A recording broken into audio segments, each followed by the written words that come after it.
इस कहानी का स्टार्ट एक छोटे से किंगडम से होता है। वहाँ पर रहने वाले लोग एक रिचुअल परफॉर्म कर रहे थे। ये रिचुअल असल में ड्रैगन्स के लिए किया जाता है ताकि ड्रैगन्स इस किंगडम के लोगों को नुकसान न पहुंचा सकें। रिचुअल में बेसिकली किंगडम के लोग अपनी अनमैरिड लड़कियों को ड्रैगन्स के आगे सेक्रीफाइस कर देते हैं। वो लोग एक गाना गाकर ड्रैगन को बुलाते हैं और ऐसा करके वो लोग अपने किंगडम के बाकी लोगों को बचा लेते हैं। आज तक कोई भी इस ड्रैगन को नहीं मार पाया क्योंकि ये ड्रैगन एक मैजिकल आइलैंड पर रहता है जो सिर्फ एक सच्चे आशिक को ही नजर आ सकता है। फिर इस किंगडम के अच्छे दिन वापस लौट आते हैं और ड्रैगन जिस लड़की को अपने साथ ले गया था उसका सच्चा आशिक उस लड़की को ढूंढने के लिए निकल पड़ता है। वो ड्रैगन के आइलैंड को ढूंढ लेता है लेकिन तब तक काफी देर हो चुकी थी क्योंकि उसके आने से पहले ही ड्रैगन उस लड़की को मार चुका होता है। ये जानकर उस लड़की के आशिक को बहुत गुस्सा आता है और वो इस ड्रैगन को जान से मार देता है, जिसके बाद वो इस किंगडम का हीरो बन जाता है। लोगों में ये बात फेमस हो गई कि सारे ड्रैगन्स मारे जा चुके हैं, इसीलिए ये लोग इस आशिक की बहुत ज्यादा इज्जत करते थे। कई साल बीत चुके थे और ये आशिक अब बूढ़ा हो चुका था और इसका एक ग्रैंड सन भी था। अब जिस जगह पर वो रह रहा था वहाँ का शहजादा अपनी ग्रैंड डॉटर से कहता है कि मैंने तुम्हारे लिए एक लड़का देखा है, और वो लड़का कोई और नहीं बल्कि उसी ड्रैगन हंटर का ग्रैंड सन था जिसका नाम इगोर था। सब लोग बहुत ज्यादा खुश थे क्योंकि उन्हें लगता था कि इगोर भी अपने दादा की तरह बहुत ज्यादा स्ट्रांग होगा। शादी का दिन आ जाता है और प्रिंसेस मीरा को एक बोट के ऊपर लटाकर छोड़ दिया जाता है और सब वही सॉन्ग सिंग करना स्टार्ट कर देते हैं।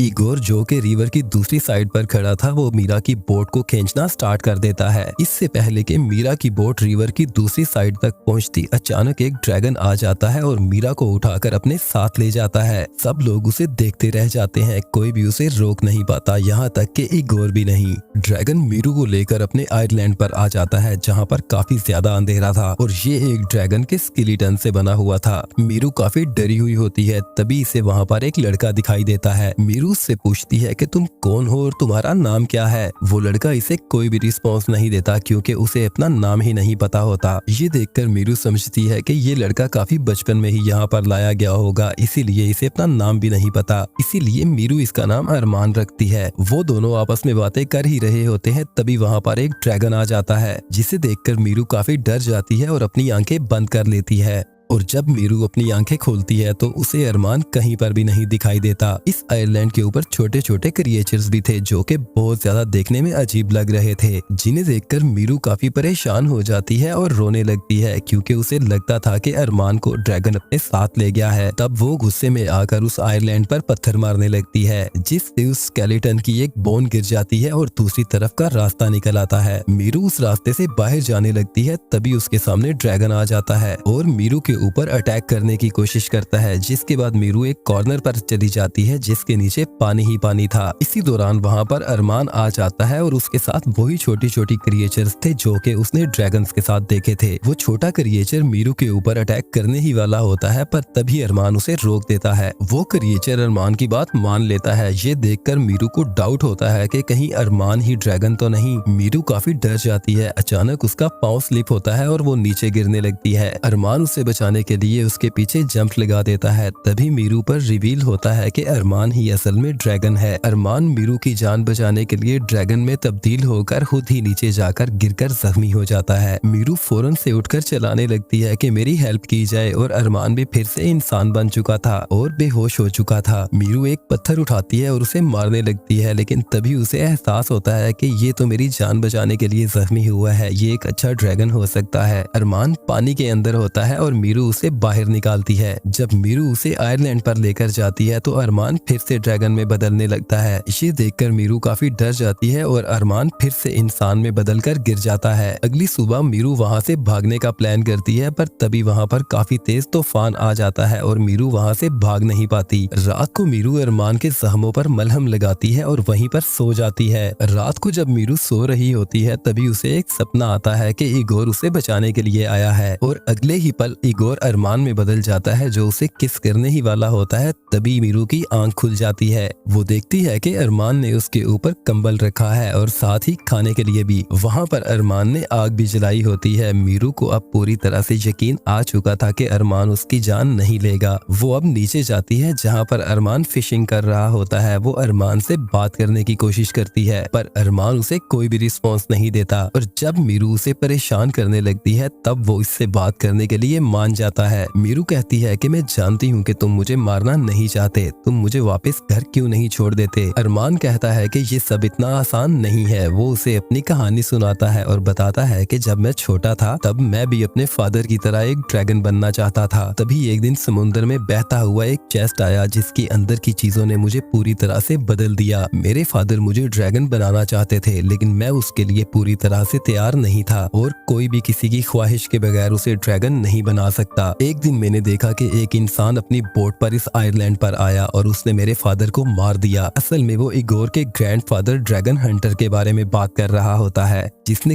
काफी साल पहले ड्रैगन को मारा था। जिस ड्रैगन को उस आशिक ने मारा था वो कोई और नहीं बल्कि अरमान के फादर थे। अरमान कहता है कि मैं अपने फादर की मौत का बदला लेना चाहता था, इसीलिए मैं ड्रैगन में बदल गया। पर ड्रैगन बनने के बाद मुझे एहसास हुआ कि मेरे फादर एक मॉन्स्टर से कम नहीं थे, इसीलिए मैंने फैसला किया कि मैं हमेशा इसी आइलैंड पर रहूंगा और किसी को भी नुकसान नहीं पहुंचाऊंगा। मुझे नहीं पता कि ड्रैगन से इंसान और इंसान से ड्रैगन में कैसे बदला जा सकता है। मैं सिर्फ इतना ही जानता हूँ कि इस आइलैंड के ऊपर एक केव है जिसमें सिर्फ इंसान ही जा सकते हैं। जब भी मैं ड्रैगन में बदलता तो उस केव के अंदर चला जाता और मैं इंसान में बदल जाता। मैं अपनी लाइफ में काफी खुश था लेकिन एक दिन तुम्हारे किंगडम वालों ने उसी रिचुअल को फिर से दोहराया जिस रिचुअल से वो ड्रैगन्स को अपनी तरफ बुलाते थे। और जब वहाँ के लोगों ने वो गाना गाया तो मैं खुद पर कंट्रोल नहीं कर सका और ड्रैगन में बदल गया और तुम्हें उठाकर यहाँ ले आया। मुझे अपने ड्रैगन बनने पर बिल्कुल भी कंट्रोल नहीं है, इसीलिए मैं तुम्हें तुम्हारे किंगडम में वापस नहीं छोड़ सकता। वो इसे कहता है कि तुम्हें इगोर के आने का इंतजार करना होगा। अगर वो तुमसे सच्चा प्यार कर सकता है तभी वो इस आयरलैंड को ढूंढ पाएगा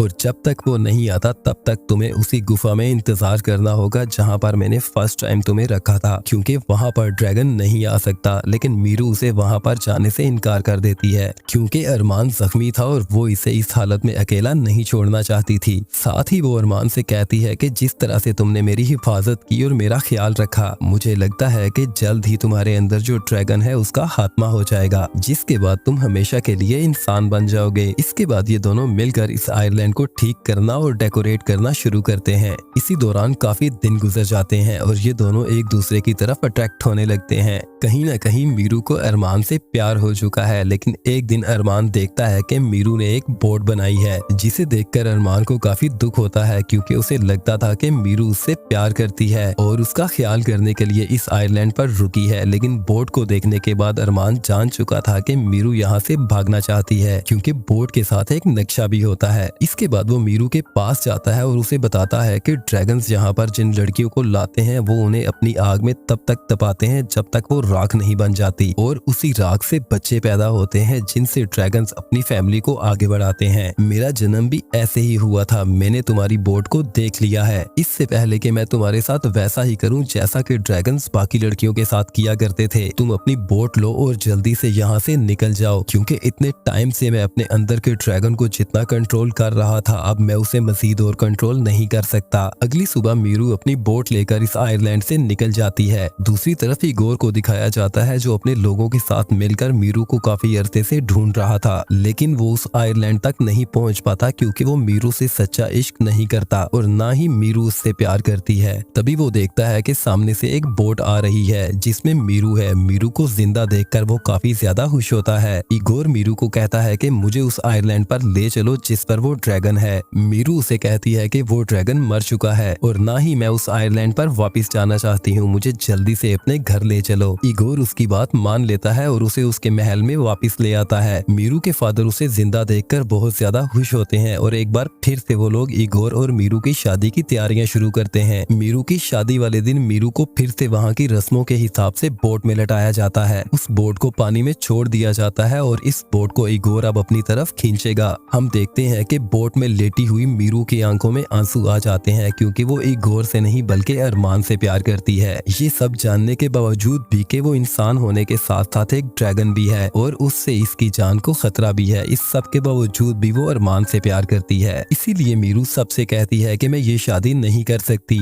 वो इन्हें बताती है कि मैं इगोर से नहीं बल्कि अरमान से प्यार करती हूँ। ये जानकर सभी लोग हैरान हो जाते हैं। वहीं हम अरमान को देखते हैं जो इसकी याद में पागल बैठा होता है और मीरू की याद में ही वो ऊपर से नीचे जंप कर जाता है। दूसरी तरफ मीरू अपनी बोट के ऊपर खड़ी होकर उसी गाने को गाने लगती है जो ड्रैगन्स को अपनी तरफ अट्रैक्ट करता है। बोट के साथ बंधी हुई रस्सी को मीरू निकाल देती है जो कि इगोर अपनी तरफ खींच रहा होता है। कुछ ही देर में वहाँ की हवाएं तब्दील हो जाती हैं और अरमान एक ड्रैगन की सूरत में वहाँ पर आ जाता है। उसे वहाँ देखकर मीरू काफी ज्यादा खुश हो जाती है। वो मीरू को अपने साथ उठा के वहाँ से ले जाने लगता है। तभी इगोर अपने भाले से उसके ऊपर अटैक करने ही वाला होता है। तभी उसका भाई उसे रोक लेता है और उसे कहता है कि तुम कभी भी मीरू से प्यार नहीं करते थे और तुम ऐसा करके हमारे किंगडम के लोगों की जान को खतरे में डाल रहे हो। इगोर रुक जाता है और ड्रैगन मीरू को लेकर अपनी केव में आ जाता है और यहाँ पर वो मीरू को जलाने वाला होता है क्योंकि वो अपनी सेंसेस में नहीं था। लेकिन यहीं पर मीरू उसे कहती है कि मैं तुमसे प्यार करती हूँ। ये सुनकर ड्रैगन काफी हैरान हो जाता है कि ये मेरे इस रूप को देखकर भी ऐसा कह रही है। मीरू उसे कहती है कि अरमान तुम चाहे मुझे जला दो, मैं तुम्हें छोड़कर यहाँ से नहीं जाऊंगी क्योंकि मैं सच में तुमसे प्यार कर बैठी हूँ। ये सब जानने के बाद ड्रैगन काफी ज्यादा उदास हो जाता है और मीरू के गोद में सर रख कर लेट जाता है क्योंकि किसी ने पहली बार इस ड्रैगन के साथ इतने प्यार से बात की। इसके बाद हम देखते हैं कि इन दोनों की शादी हो जाती है और ये दोनों खुशी खुशी रहने लगते हैं। मूवी के एंड पर हम देखते हैं कि ये दोनों अपनी छोटी सी बेटी को अपनी लाइफ की स्टोरी सुना रहे होते हैं और यहीं पर ये स्टोरी एंड होती है।